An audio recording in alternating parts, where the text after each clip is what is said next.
So you've been doing a fair amount of composing over the last few years. Well, it's surprising that I retired in 2003 and then took a job in Sanibel Island in an Episcopal church there.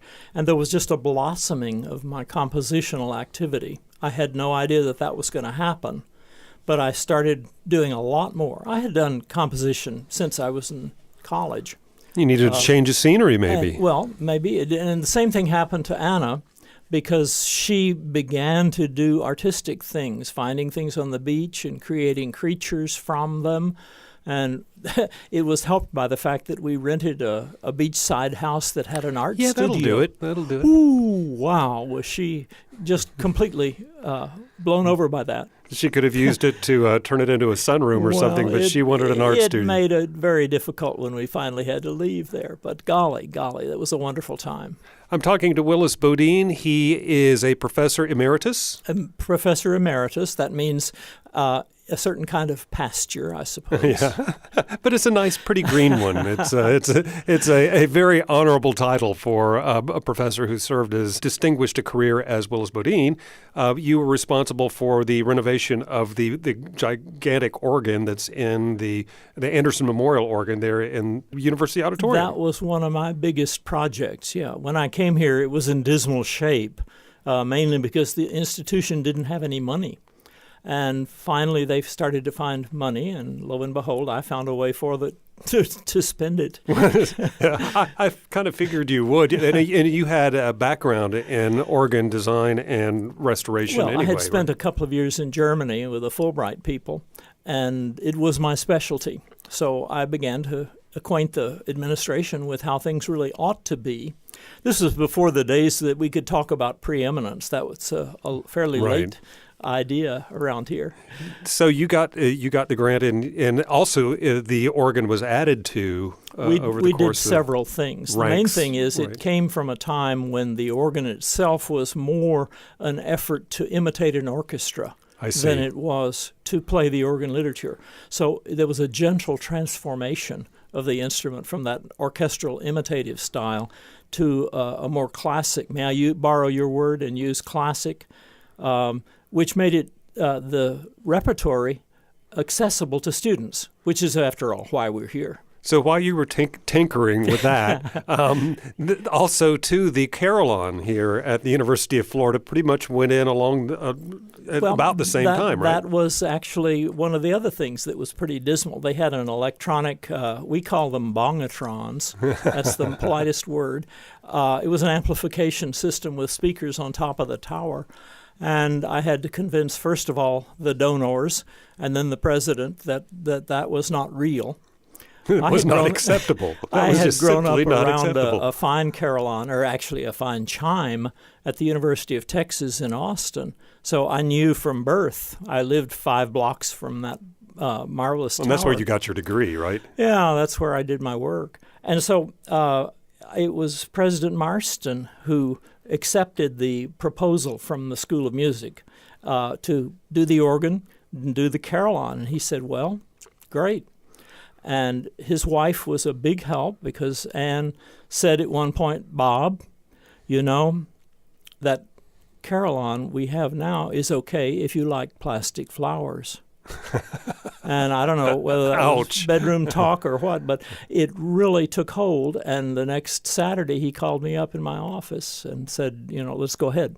So the rest is history, and now I don't think we could live without the Century Tower carillon. It is a wonderful centerpiece, and by golly, if you're a carillonneur, you need one of those if you're going to play. Yeah, there are fewer than 200 in the country. Wow! So it's very special, and it is unique in an educational institution in this part of the country. I had no idea there were so few. There's some states, obviously, that don't have any. Exactly. And then there are a few places where there are a whole bunch of them. It's mainly a matter of money because a carillon is fairly expensive. You've got 30 tons of bronze that has been tuned very carefully. I remember that sitting out there on the lawn next to the not Century Tower and the University Auditorium.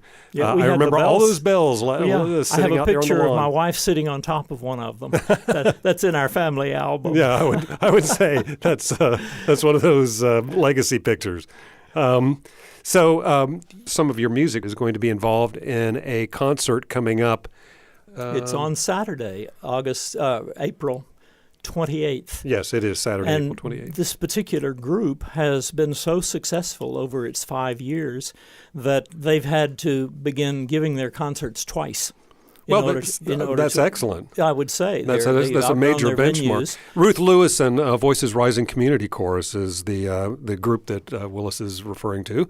And that is, as choruses go, hasn't been around for that long. Well, but it has garnered quite an audience. She broke all the rules of choral pedagogy because what we typically do is categorize voices. We have the boys from grades 5 to blah, blah, and so forth, and then we have some mixed chorus.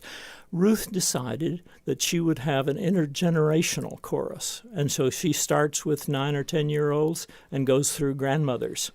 So you'll have them singing next to each other. They do. They sing next to each other, and their voices go together very well. This breaks all the rules, but it works for her, and she's a wonderful teacher. She would have to be in order to bring those two generations together. She has a fairly large proportion of non-music readers in her group, which was one of the constraints that I had for my composition. Oh, really? Okay, well, let's talk about your composition. It's if I read it correctly, it's sort of Willis Bodine's creation. Well, I did start with the idea that I'd like to write something for Ruth's chorus. Like Haydn's creation, but you didn't. Well, we worked toward that. And then I didn't know quite what to say or what to do. It's not a church choir, so I didn't want particularly to have a religious text. And then the name of the group is Voices Rising, so I thought of the text that I know very well with a voice of singing. And I thought, well, that's interesting. This is a composer thinking out loud.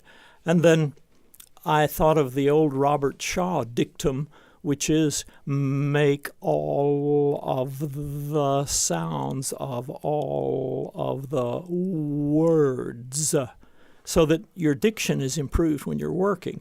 And I thought, with the voice of singing and so forth. And I took that as the inception. And then I talked with Ruth.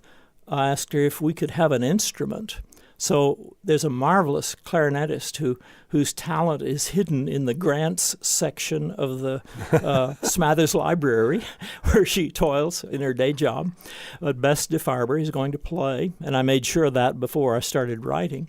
So in the composition, Bess plays, and she comes to a note, and then that note sort of transforms itself into that first ooh sound. And it's a very mystic event.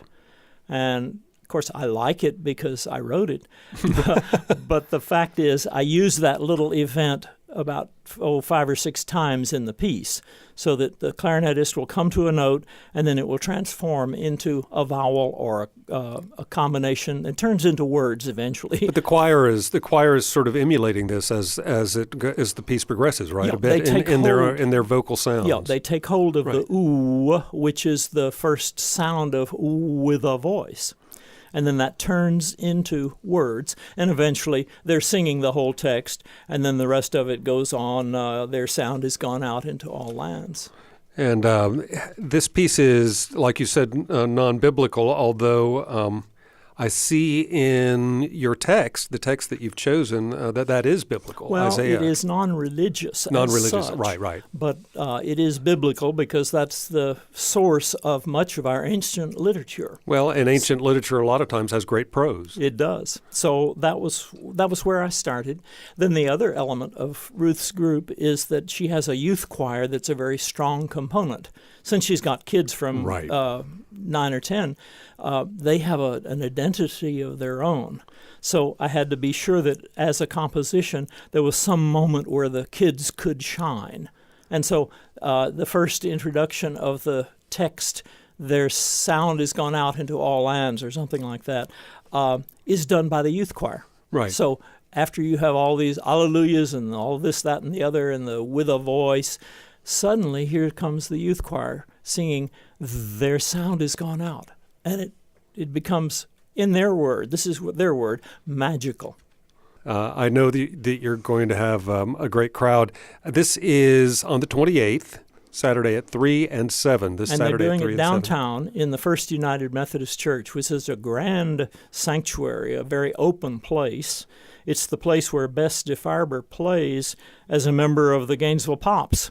So she's familiar with the room and knows how her clarinet is going to sound open in the room. So it's a win-win, I think, for everybody. Well, you and I worked together 150 years ago. I forget how long. It was a long time ago. I'm wearing my classic '89 shirt, Richard, and I didn't know if I should wear that today. No, but I'm glad you did. I'm glad you did. It's no, we worked together back whenever I was in college with the chamber singers. You were part of the chamber singers, and I remember you did love lofty spaces to perform in. I did. The loftier, the better. The lofty spaces, of course, conceal some blemishes, which is how a lot of early music sounds wonderful, because they sing it in a big room and everything sort of washes over. It's got built-in monitor system. You hear yourself back a half a second later than when you sang. Turn that reverb knob up. That's a good rule to live by. Willis Bodine, thank you so much for coming in, and it was great to get caught up. Richard, I had a it's really good great time. to see you. It really does feel like old times. It does. Thanks.